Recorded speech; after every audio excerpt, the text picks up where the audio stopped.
బతుకుతున్నావేమో, పంది బతికినట్టు బతుకుతున్నావేమో.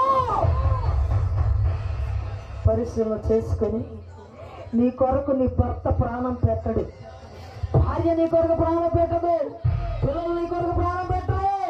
నీ పాపాలు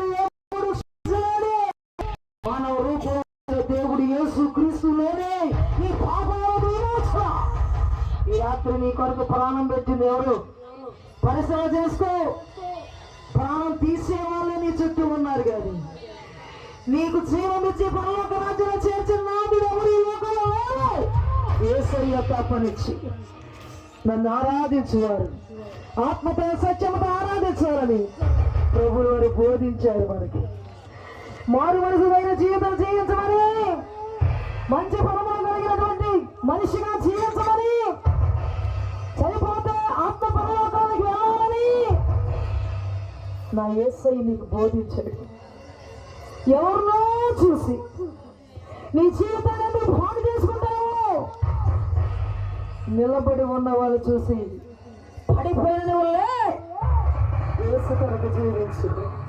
క్రీస్తులో బలవంతులైనటువంటి విశ్వాసులు చూడు, పాపం లేకుండా, దోషం లేకుండా, పాపిష్టి జీవితం లేకుండా, క్రీస్తు బోధ విని ఆ బోధ ప్రకారం నడుస్తున్న వారితో నువ్వు సహవాసం చేస్తే, అటువంటి సేవకులు నీడలో ఉంటే నిత్యముగా నీ పాపాలు నిన్ను విడిచిపెట్టి పారిపోతాయి. వాక్యానుసారంగా నడిచే సేవకుల అండలో నువ్వు నడిస్తే పరలోక రాజ్యానికి వారసుడు అవుతావు, వారసుడు అవుతావు. ఎవరితో ఉంది రాత్రి నీ సహవాసం? ఆయన పిలుపుతో సేవ చేస్తున్న సేవకుల అండలో నువ్వు ఉన్నావా? పాపాన్ని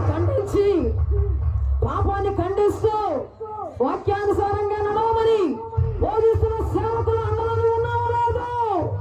ఈ రాత్రి పరిచర్య చేసుకుని ఆత్మతో సత్యముతో యేసయ్యను ఆరాధించు. నీ కొరకు ప్రాణం పెట్టిన యేసయ్య కొరకు నిలబడు. దేవుని అక్కడ అతి సమీపంగా ఉన్న దినాల్లో మనం సంచరిస్తున్నాం. ఉంటే వెచ్చగానైనా ఉండు, ఉంచే చల్లగానైనా ఉండు. నిలువెచ్చని స్థితిలో ఉన్నావా? నోట్లో నుంచి మళ్ళీ ఊయబడే రోజు రాబోతుంది. ఈ రాత్రి నా దేవుడు నిన్ను చూస్తున్నాడు, పిలుస్తున్నాడు. నువ్వు నటనా జీవితం జీవిస్తే, పైకి భక్తి పరుడు భక్తి పరుడుగా ఉంటే, నీ హృదయంలో దేవుని శక్తి లేకపోతే పతనమవుతావు. జాగ్రత్త. ఈ రాత్రి నా దేవుడు ప్రేమతో నేను హెచ్చరిస్తున్నాడు. ఇంకా లోకమనే పాపములో మునిగిపోయి శాపాన్ని అనుభవిస్తున్నావేమో, పాపం వల్ల వచ్చు జీవితం మరణాన్ని అనుభవించడానికి సిద్ధంగా ఉన్నావేమో. ఈ రాత్రి నా యేసు నిన్ను పిలుస్తున్నాడు. ఆయన ఆరోగ్యకరమైన రెక్కల చాటుకు నువ్వు వస్తే నీతి చూడని యేసయ్య కిరణాలు నీ మీద పడతాయి. రోగిన దూడవల గంతులు వేస్తావు. ఆనందకరమైన భవిష్యత్తు నేను ఇస్తానని నా యేసయ్య మాట్లాడుతున్నాడు. ఆ మంచి భవిష్యత్తు నీకు ఇవ్వాలని, ఆ పరలోక రాజ్యంలో నీకు స్థానం ఇవ్వాలని శిలువలో నా యేసయ్య నీ కొరకు చనిపోయాడు.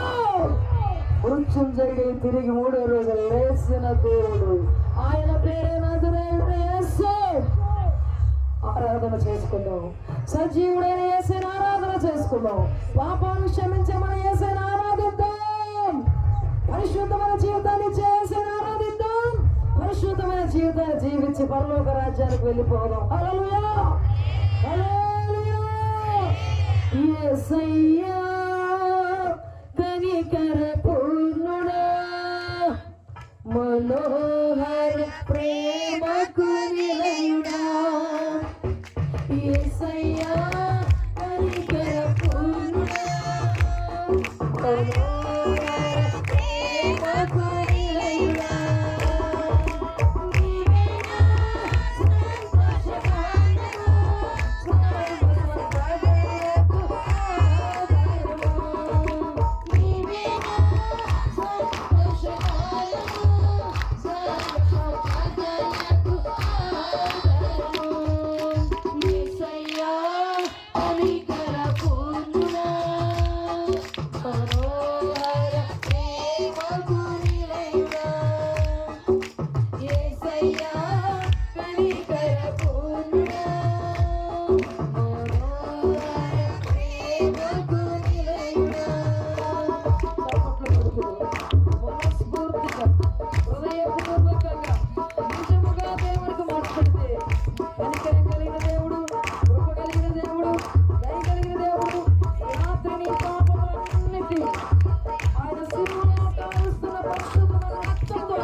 Thank you.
దేవునికి